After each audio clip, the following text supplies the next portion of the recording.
Hi guys, this is Alea Jen and welcome back to my YouTube channel. So for today's video, may nagtanong na subscriber sa comment ko 1 month ago ko na bago ko na nakita. Sabi niya, Miss Jen, pwede po bang mamili ng amo?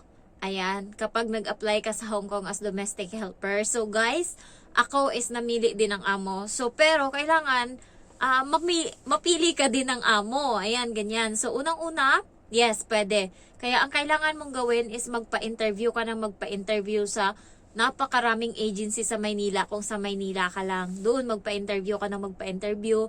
Tapos pag nakakita ka ng employer and then ayaw mo, is pwede kang mag-reject. Ganun yung nangyari doon sa isang kasama ko na mag-apply sa Light and Hope. Ayaw niya kasi may pusa. So allergy daw siya sa pusa, kaya ni-reject na yun.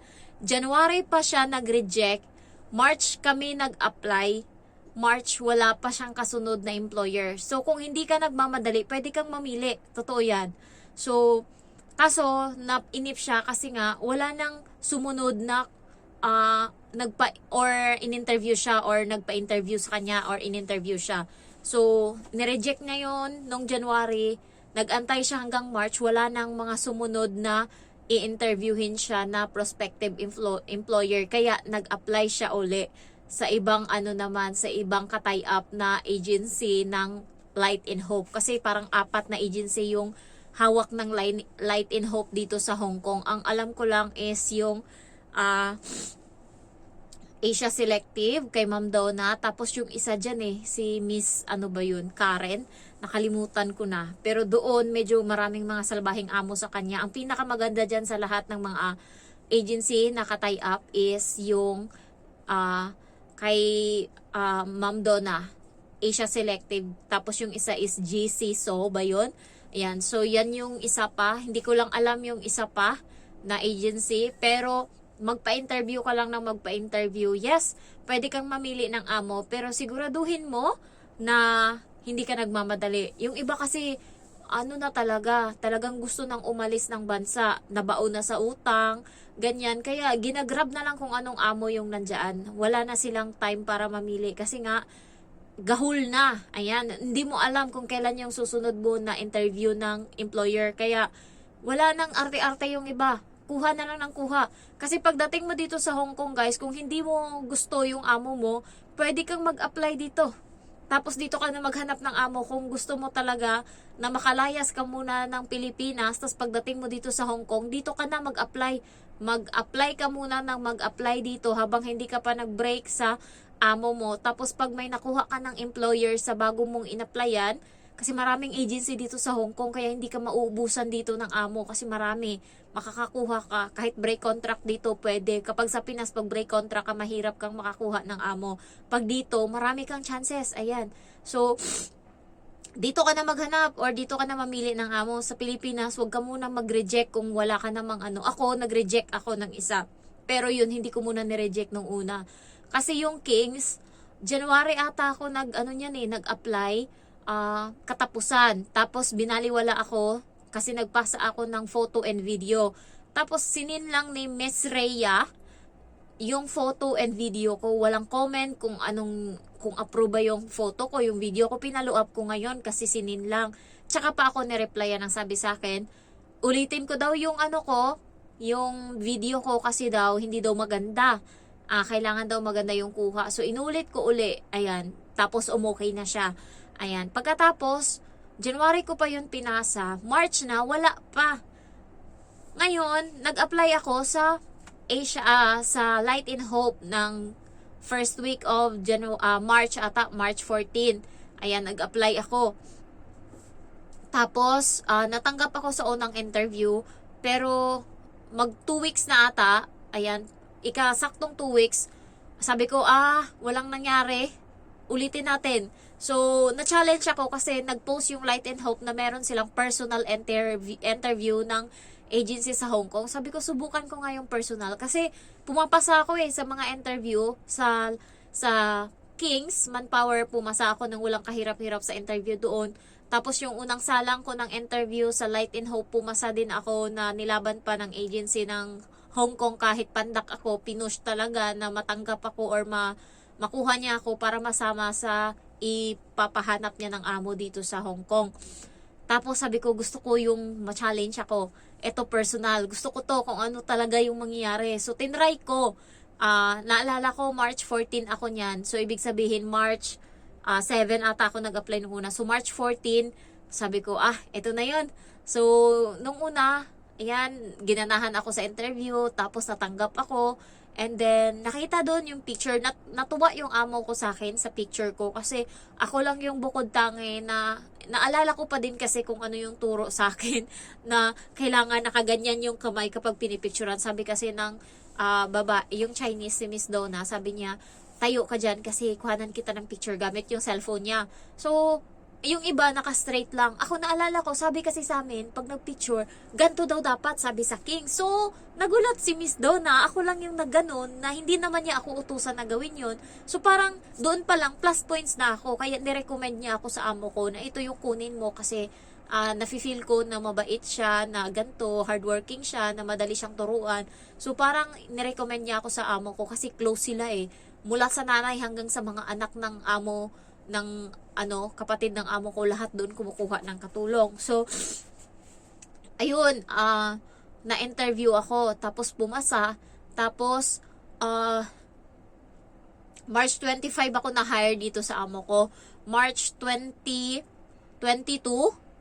ayan, March 22, habang nagtitraining ako ng TESDA, tapos kumakain kami ng tanghalian, sakto yung kasamahan ko doon na mga sila DH sila sa Middle East, galing sila ng Mindanao. So ako, ayoko ng ulam kasi corn beef na nilagyan ng repolyo. Ng mga time na yun, maarte pa ako kasi hindi pa kami kumakain ng ganyan. Sorry for my words. Pero totoo, ang karne parati yung ulam namin, tapos gulay yung sahog. Nung time na yun, puro gulay, para sa akin puro gulay. Pero sabi ko sa katabi ko, kasi hindi ko maubos kasi hindi ko bet. So sabi ko sa kanya, pero ngayon, Diyos ko, pakainin mo ko kahit kay repolyo tapos corn beef, ay parang thanks God, parang gano'n na puta. Nabaliktad talaga kung gaano ako kaarte dati, gano'n. Ngayon, wala na talaga as in. Tapos sabi ko sa katabi ko, ate, gusto mo yung pagkain ko? Naubos ko yung kanin, yung ulam hindi. Kasi kumuha lang ako konting kanin. Sabi ko, gusto mo yung ulam ko? Sa'yo na lang. Para hindi ako maghugas din ng plato doon sa TESDA training. Kasi pag huhugasin ka ng plato, pag nahuli ka, mabagal ako kumain. Sabi ko, sa'yo na lang tong ulam ko. Kasi isang beses ka lang kumuha ng ulam doon sa mesa. Hindi ka pwedeng magdagdag kasi nga, budget. So sabi ko, sa'yo na lang to. Wag to siya. Sige, akin na. Tapos ako na lang maghugas ng plato mo. Di masaya ako. Sakto nun, nag-message sa akin yung agency ng Kings na may interview ako kasi may pipili sa akin na amo sa Kings. So yun, nag-excuse ako sa babae na maldita doon, si Mabel. Iyan pa naman yung ayaw na ayaw niya, yung sabi ko, ma'am, excuse, may interview kasi ako, employer's interview ng sa Hong Kong. Sabi niya, sige. Ayan, so nakalabas ako, tas yun, biglang sabi ng amo sa akin, na hindi niya na daw ako interviewin, hire na daw ako, pipirma na siya ng kontrata, sabi ng agency sa Hong Kong, no need na daw, sabi niya. So, edi may amo na ako, pumirma na siya doon pumirma na yung amo ko dito sa Hong Kong. Ngayon, ang sabi sa akin, 6 na matanda or 6 na adult, 1 pusa, tapos yung bahay is 1,200 square feet, parang malaki yung 1,200. Konti na lang, maging doble kalaki nitong bahay namin. Bahay na to. So, parang mabigat yung pakiramdam ko. Yung feeling mo na parang hindi ko bet yung trabaho. Parang ayoko, ganun. So, aso pala yung yung nandoon, hindi pusa. So, may aso na kasama. Nagpipray ako, Lord, ayoko nito. Parang, ang talaga na feeling ko na ayoko noon. Tapos, yung nangyari Huwebes, kasi day off ko yun nag-medical pa ako noon, day off ko yun. Tapos, nag-training ako ng TESDA, nag-medical pa ako. Grabe talaga yung pinagdaanan kong gutom, tapos puyat dito sa pag-apply ko. Kaya sulit na sulit kung ano yung mga napundar ko ngayon. Tapos, nung Huwebes yun nangyari, pagka Friday, may message sa akin yung agency sa Light in Hope, sa isa kong agency, Kings, kasi na-hire ako doon, may amo na ako. So, standby lang yun. Hindi ko pa yun gusto, pero umuo na ako. Pag no choice na, tanggapin ko na talaga yun kasi umuo naman na ako. Tapos, biglang nag-message sa akin yung agency sa Light in Hope, Jen, Sabi niya, "Hi Genevieve, si Daisy to ng Light in Hope." Sabi niya, may employer's interview ka mamayang 2:00. Sabi niya ganon. Maaga siya nag-message. Sabi niya, so prepare yourself, ganto-ganto, ganyan. Wear proper outfit, ganyan, ganyan. So, yun lang. Thank you. Yun, sabi niya. So, sabi ko, okay, try natin. Tapos, phone. Ano yan 2:00 dapat. Kaso, tinanggal. Sabi, hindi kaya. Kasi, wala pala. May pasok pala yung amo kong lalaki. So, parang hindi makapag-desisyon yung amo kong babae dito kung siya lang mag-isa nung time. So, minove niya ngayon ng Sabado. Sabado, 10:00 ng umaga. Sabi ng agency ko, Jen, move natin ng 10:00 ng umaga, sabi ng amo. So, 9:00 pa lang, naghanda na ako, 9:30 naghanda na ako. Tapos, saktong 10:00, tumawag sila. Tapos, yung amo ko lang na babae, yung una kong nakita.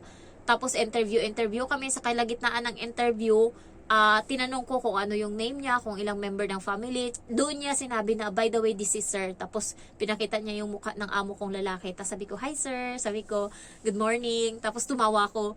Parang naano sila sa tawa ko or sa ngiti ko ba. Ito kasi yung asset ko, guys. Ayan, yung parang hindi mo malaman na peke yung ngiti ko. Basta galingan ko lang umarte. So, parang nakuha sila doon. Kaya, nalaman ko, nung sa tanong ko sabi niya, ano lang kami, couple, mag-asawa, tapos isa yung bata. Yung bata is 4.5 years old, babae. Parang, ay, Diyos ko, ito yung hinihingi ko.